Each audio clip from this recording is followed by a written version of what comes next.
आज हम बात करेंगे फोर्स की। फोर्स क्या होती है? फोर्स हमारा अल्टर करता है स्टेट ऑफ रेस्ट को या फिर किसी भी बॉडी को जो कि यूनिफॉर्म मोशन में होगी एक स्ट्रेट लाइन में। फोर्स के कुछ कॉम्पोजिशन होते हैं। फोर्स के दो कॉम्पोजिशन होते हैं। पहला होता है डायरेक्शन ऑफ फोर्स और दूसरा होता है magnitude of force. Direction of force को हम रिप्रेजेंट करते हैं एरो के डायरेक्शन से और मैग्नीट्यूड ऑफ फोर्स को रिप्रेजेंट करते हैं हम एरो की कितनी लेंथ है उतना उसका मैग्नीट्यूड होगा। Force is defined as a product of mass and acceleration. It is measured in SI unit of Newton and represented by N.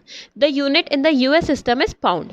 अब हमारा फोर्स तीन तरह का होता है, external force, internal force and tensile force. External force क्या होते हैं? जो कि हमारे फोर्सेस एक बॉडी पर बाहर से लग रहे होते हैं एक्सटर्नली, तो हमारा वो उसे हम कहते हैं एक्सटर्नल फोर्स। सबसे ज़्यादा हमारा मेन एक्सटर्नल फोर्स जो हमारा लग रहा होता है वो होता है हमारा ग्रेविटेशनल फोर्स, जो कि हमें जो कि हमें मतलब एक बॉडी को ग्राउंड पर स्टेबिलिटी प्रोवाइड करता है। और मतलब एक हम उस ग्रेविटी की वजह से ही हमारे सारे जितने भी ऑब्जेक्ट्स हैं वो ग्राउंड के कांटेक्ट में रहती हैं।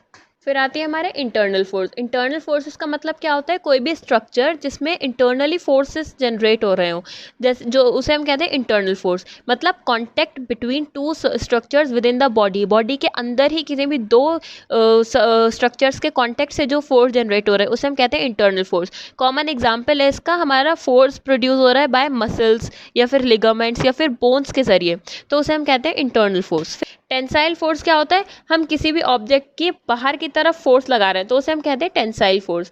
फिर हम उसे अंदर की तरफ कंप्रेस कर रहे हैं तो उसे हम कहते हैं कंप्रेसिव फोर्स। और अगर हम जैसे फिर आता है हमारा शेयर फोर्स, जब हम दो चीज़ों को किसी भी चीज़ को हम ऐसे करके फोर्स लगाते हैं तो उसे हम कहते हैं शेयर फोर्स।